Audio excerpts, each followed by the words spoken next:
নমস্কাৰ এই মুহূৰ্তত জনাইছো অসমৰ প্ৰত্যেকগৰাকী জনসাধাৰণৰ বাবে কেইবাটাও গুৰুত্বপূৰ্ণ খবৰ। আজি হৈছে 6 মে। আজিৰ দিনটোতে অসমৰ লগতে ভাৰতবৰ্ষৰ বিভিন্ন প্ৰান্তৰ পৰা কেইবাটাও গুৰুত্বপূৰ্ণ খবৰ যুগুত কৰা হৈছে। এই মুহূৰ্তত জনাইছো আজিৰ প্ৰথমটো খবৰেই ৰাজ্যবাসীৰ বাবে এটা ডাঙৰ খবৰ।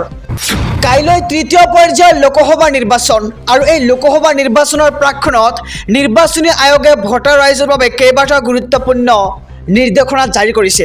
আমি সবিশেষ জনাই চাম। ভোটাৰ ৰাইজৰ বাবে আহি পৰিছে গুৰুত্বপূৰ্ণ খবৰ। নিৰ্বাচনী আয়োগে দিছে এই জৰুৰী নিৰ্দেশনা আৰু এই নিৰ্দেশনাত কি কি আছে আহক সবিশেষ জানি লওঁ। ভোটদানৰ বাবে যাওঁতে ৰাইজে এই নিয়মকেইটা মানি চলিব লাগিব। ভোটাৰৰ নাম ক্ৰমিক নম্বৰ BL-ৰ সৈতে আপুনি প্ৰথমে পৰীক্ষা কৰিব লাগিব। ভোটদানৰ বাবে নিৰ্দিষ্ট শাৰীতহে আপুনি থিয় দিব লাগিব আৰু এবাৰত এজন ভোটাৰকহে প্ৰৱেশ কৰিবলৈ দিয়া হ'ব অনুমতি আৰু প্ৰতিগৰাকী ভোটাৰে ভোটাৰ কাৰ্ডখন লগত ৰখাটো বাধ্যতামূলক বুলি এতিয়া ঘোষণা কৰা হৈছে। লগতে ভোটাৰ কাৰ্ড নাথাকিলে আপুনি গ্ৰহণযোগ্য পৰিচয় পত্ৰ লগত ৰাখক আৰু ভোট কেন্দ্ৰৰ ভিতৰলৈ মোবাইল ফোন নিয়াত নিষেধাজ্ঞা জাৰি কৰা হৈছে নিৰ্বাচনী আয়োগৰ তৰফৰ পৰা। লগতে ভোট কেন্দ্ৰৰ ভিতৰত আগ্নেয়াস্ত্ৰ নিবলৈ অনুমতি দিয়া নহ'ব আপোনাক আৰু কোনো অকৃতিত্বশীল ব্যক্তিক ভোট কেন্দ্ৰৰ ভিতৰত ফটো বা ভিডিঅ' ল'বলৈ দিয়া নহ'ব আৰু ভোট কেন্দ্ৰৰ ভিতৰত আপুনি ধূমপান কৰিব নোৱাৰিব। লগতে আপোনাৰ কোনো অভিযোগ থাকিলে ফোন কৰক 1950 নম্বৰত। আৰু ভোটাৰ ৰাইজৰ বাবে গুৰুত্বপূৰ্ণ খবৰ আছিল। আমি খবৰটো সবিস্তাৰে জনাইছোঁ আমাৰ সমুদৰ্শকক যে নিৰ্বাচনী আয়োগে বান্ধি দিছে এইকেইটা নিৰ্দেশনা। এই মুহূৰ্তত জনাইছোঁ আজিৰ দ্বিতীয় নম্বৰ খবৰটো। মেট্ৰিক পৰীক্ষাক লৈ আহি পৰিছে এটা ডাঙৰ খবৰ। 2025 বৰ্ষৰ পৰা কেইবাটাও নতুন নিয়মেৰে অনুষ্ঠিত হ'ব মেট্ৰিক পৰীক্ষা।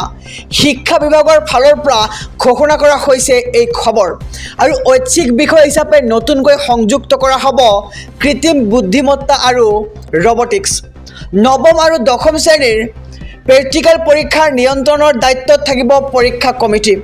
জিলা পৰ্যায়ৰ পৰীক্ষা কমিটিয়ে এই দিশ নিৰীক্ষণ কৰিব আৰু মেট্ৰিক পৰীক্ষাত OMR শ্বীটত থাকিব 4টাকৈ ছেট। বস্তুনিষ্ঠ অৰ্থাৎ MCQ আৰু বৰ্ণনামূলক উভয়তে উত্তীৰ্ণ হ'ব লাগিব শিক্ষাৰ্থী। আৰু অংক আৰু বিজ্ঞানৰ প্ৰশ্ন কাকতৰ ক্ষেত্ৰতো বিশেষ সিদ্ধান্ত গ্ৰহণ কৰা হৈছে। উভয় বিষয়তে নাথাকিব প্ৰত্যক্ষভাৱে পাঠ্যপুথিৰ প্ৰশ্ন। এই মুহূৰ্তত জনাইছোঁ আজিৰ তৃতীয় নম্বৰ খবৰটো। ৰাজ্যত পুনৰ হ'ব প্ৰচণ্ড ধুমুহা বৰষুণ।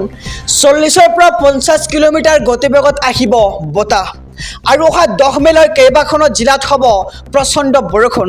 বতৰ বিজ্ঞান কেন্দ্ৰই জাৰি কৰিছে সতৰ্কবাণী আৰু কেইবাখনো জিলাত বতৰ বিজ্ঞান কেন্দ্ৰৰ অৰেঞ্জ আৰু য়েল্লো এলাৰ্ট জাৰি। আৰু আজি পুনৰ কণ জিলাত হ'ব বৰষুণ। আহক সবিশেষ তালিকাখন চাই লওঁ। কোকৰাঝাৰ, ধুবুৰী, দক্ষিণ শালমাৰা, মানকাচৰ, বঙাইগাঁও, বৰপেটা, বাক্সা, কামৰূপ, নলবাৰী, কামৰূপ মেট্ৰ, মৰিগাঁও, শোণিতপুৰ, বিশ্বনাথকে ধৰি পশ্চিম কাৰ্বি আংলং, হোজাই, কাৰ্বি আংলং, ডিমা হাছাও, গোলাঘাট, লগতে লখিমপুৰ, ধেমাজি, যোৰহাট, তিনিচুকীয়া জিলাত হ'ব প্ৰচণ্ড বৰষুণ আগন্তুক 10 মেলৈ। আৰু অসমৰ লগতে উত্তৰ পূবৰ অন্য ৰাজ্যতো বৰষুণ হোৱাৰ সম্ভাৱনা ব্যক্ত কৰিছে বতৰ বিজ্ঞান কেন্দ্ৰই। এই মুহূৰ্তত জনাইছোঁ আজিৰ চতুৰ্থ নম্বৰ খবৰটো। যান বাহনৰ গৰাকীৰ বাবে ডাঙৰ খবৰ আহি পৰিছে। বিশেষ কেইটামান ফোন নম্বৰে সহায় কৰিব আপোনাক আৰু এই নম্বৰকেইটাত ফোন কৰিলে আপোনাৰ সমস্যাৰ সমাধান হৈ যাব নিমিষতে। পৰিবহণ বিভাগৰ জনসেৱা কাৰ্যসূচীৰ জৰিয়তে লাভ কৰিব আপুনি বিশেষ সুবিধা আৰু ঘৰৰ পৰাই সহজতে বাহনৰ নথি পত্ৰৰ কাম কৰিব পাৰিব আপুনি। আৰু 1 মেৰ পৰা আগন্তুক 28 মে পৰ্যন্ত লাভ কৰিব এই বিশেষ সুবিধাটো। আৰু নম্বৰকেইটা মুকলি কৰা হৈছে। নম্বৰকেইটা জনাই গৈছোঁ 8877555738 আৰু এটা নম্বৰ 8011333013 আৰু 3টা নম্বৰ মুকলি কৰা হৈছে। আপোনালোকে চাব পাৰিছে স্ক্ৰীণত। নম্বৰকেইটা লিখি ল'ব অথবা স্ক্ৰীণশ্বট লৈ ল'ব। নম্বৰকেইটা জনাইছোঁ 9127206803 লগতে 9577992153 নম্বৰত আপুনি ফোন কৰি এই সুবিধা আপুনি লাভ কৰিব পাৰে। লগতে এই নম্বৰকেইটাত ফোন কৰিলে লাভ কৰিব সমস্যা সমাধানৰ পথ আৰু পুৱা 10 বজাৰ পৰা আবেলি 5 বজালৈ কৰিব পাৰিব আপুনি ফোন। আৰু বিশেষভাৱে সক্ষম বয়োজ্যেষ্ঠ নাগৰিকৰ বাবে এই বিশেষ সুবিধা এতিয়া প্ৰদান কৰা হৈছে। আৰু ইঞ্চুৰেঞ্চ, প্ৰদূষণ পাৰ্মিট, ফিটনেছ আদি ঘৰৰ পৰা আপুনি বনাব পাৰিব।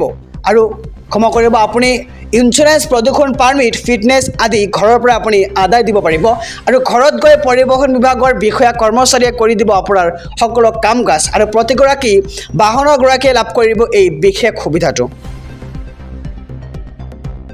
অৰুণোদয় আঁচনিক লৈ আহি গ'ল নতুন নিয়ম অৰুণোদয় নোপোৱাকৈ কোনো লোক এতিয়াৰ পৰা নাথাকিব ৰেচন কাৰ্ড থকা সকলো লোকে লাভ কৰিব অৰুণোদয় আঁচনিৰ ধন অৰুণোদয় নোপোৱা সকলো মহিলাই লাভ কৰিব ৰেচন কাৰ্ড যিসকলৰ ৰেচন কাৰ্ড নাই সকলোকে ৰেচন কাৰ্ড লোৱাৰ আহ্বান জনাইছে ৰাজ্যৰ মুখ্যমন্ত্ৰী ডক্টৰ হিমন্ত বিশ্ব শৰ্মাই আৰু আগন্তুক 15 আগষ্টৰ পূৰ্বে ৰেচন কাৰ্ড থকা সকলো লোকে লাভ কৰিব অৰুণোদয় আঁচনিৰ সুবিধা লগতে লাখপতি বাইদেউ আঁচনিৰ মহিলাসকলৰ বাবেও ভাল খবৰ আহি পৰিছে খবৰটো হৈছে যে 15 আগষ্টৰ পূৰ্বে লাখপতি বাইদেউৰ আঁচনিৰ ধন লাভ কৰিব বেংক একাউণ্টত আৰু পলাশবাৰীত নিৰ্বাচনী প্ৰচাৰ চলাই এই মন্তব্য কৰে ৰাজ্যৰ মুখ্যমন্ত্ৰী ডক্টৰ হিমন্ত বিশ্ব শৰ্মাই